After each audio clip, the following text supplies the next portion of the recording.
En este video vamos a calcular lo que vendría siendo el porcentaje de rendimiento. En este primer problema nos dice que un bioquímico realiza una reacción en donde produce 11.75 kilogramos de un producto. Sin embargo, él esperaba, según los cálculos teóricos, obtener 17.89 kilogramos. Y nos dice calcule el porcentaje de rendimiento de esta reacción. ¿Okay? Entonces, si nosotros observamos, tenemos dos masas, la masa experimental y la masa teórica. Eso lo multiplicamos por 100 y nos da el porcentaje de rendimiento. La masa teórica, a veces el problema nos dice cuál es la masa teórica y a veces no nos dice cuál es la masa teórica. Pero la masa teórica nosotros podemos deducirla a través de las relaciones estequiométricas en una reacción. La masa experimental es la masa que nos da el problema o la masa que se recupera al finalizar una reacción química. Bien, entonces, si nosotros seguimos, según los datos nos dicen que tenemos de la masa teórica, nos dice que el bioquímico esperaba un resultado de una masa teórica, vamos a ponerle MT, una T de teórico, una masa teórica de 17.89 kilogramos. Pero la masa real o la masa experimental, pondrémosle ME, fue de 11.75 kilogramos. Es sumamente sencillo. Para obtener entonces el porcentaje de rendimiento solamente divido la masa experimental, que fue 11.75 kilogramos, lo divido entre 17.89 kilogramos y lo multiplico por 100.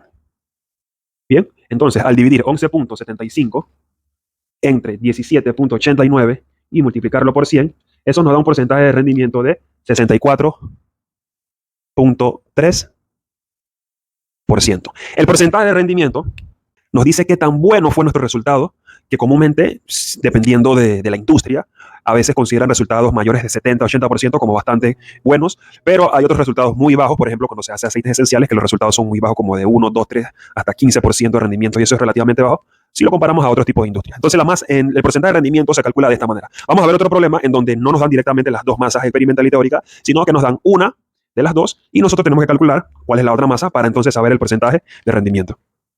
Bien, en este segundo problema nos dicen calcular el porcentaje de rendimiento de este producto, de PCl5, a partir de 5 gramos de fósforo que reaccionan con un exceso de cloro. Y nos dice que solamente se logró recuperar 17.2 gramos de PCl5.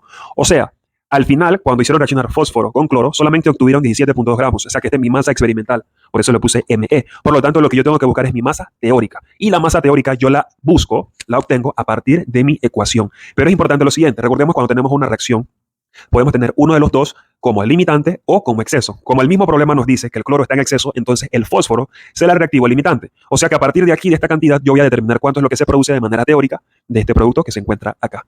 Bien, entonces, es importante que lo primero que tenemos que hacer siempre es pasar de gramos ¿a qué? A moles. Eso es lo primero que nosotros tenemos que hacer. Vamos a buscar entonces la masa teórica. Para buscar la masa teórica es importante hacer lo siguiente. Antes de cualquier tipo de problema que nosotros tengamos que desarrollar, es primordial que lo primero que tenemos que hacer, valga la redundancia, es balancear la ecuación. Es importante balancear la ecuación porque nosotros tenemos que cumplir con la ley de la conservación de la masa. Bien, fijémonos, un fósforo, dos cloro, 5. Cuando es de esta manera una reacción sencilla, esta sería una reacción de síntesis, cuando es una reacción sencilla como esta, lo que uno hace es que uno pone el 2 por delante aquí y el 5 por delante acá. Pongo aquí un 2 y yo pongo aquí un 5. 5 por 2 me da 10. 2 por 5 me da 10. Bien, pero ahora como este 2 también está multiplicando el fósforo, 2 por 1, 2. Aquí solo tengo 1. Por lo tanto, aquí le pongo el número 2. 2 fósforos, 5 por 2, 10 cloro, 2 fósforos, al igual que acá, y 2 por 5, 10. Estamos bien, estamos balanceados. Bien, entonces vamos a escribir esto un poquito más abajo. Y partimos entonces de 5 gramos de ¿quién? De fósforo. Lo primero que hay que hacer, pasarlo a mol. No importa cuál es el que es limitante, siempre será la misma forma. Pero fijémonos, si yo quiero pasar esto a mol, entonces yo tengo que tener la masa molar del fósforo, y la masa molar del fósforo es 30.9. O sea, en un mol de fósforo yo tengo 30.9 gramos de fósforo. Ya en ese paso, ya yo lo pasé a mol. Lo siguiente sería hacer la relación estequiométrica. O sea, utilizar los coeficientes estequiométricos que se encuentran en mi ecuación. Bien, como estoy trabajando con fósforo, ¿cuántos moles de fósforo tengo en mi ecuación? 2 moles de ¿quién? De fósforo. Y el producto que quiero obtener, 2 moles de ¿quién? De PCl5. Como yo quiero saber la masa teórica, ahora, para poder pasarlo a gramos, tengo que utilizar, voy a escribirlo de nuevo que me queda un poco pegado, un mol de PCl5. Bien, entonces, ¿cuál es la masa molar del PCl5? Sería la sumatoria aquí. Fósforo, cloro. El fósforo es 30.9, el cloro es 35.5. ¿Cuántos fósforos tienen en el PCl5? Solamente hay uno. ¿Cuántos cloros hay? Hay 5.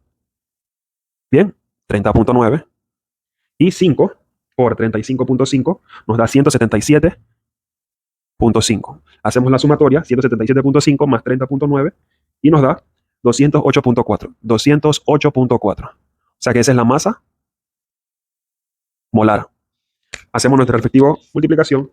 5 por 2 por 208.4 y lo dividimos entre 30.9 multiplicado por 2.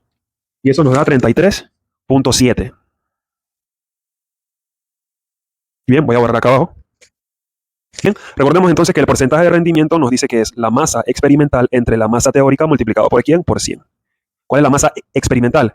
17.2 gramos. ¿Cuál es la masa teórica? Bueno, la masa teórica fue la que yo obtuve, que es 33.7. Y eso lo multiplico por 100.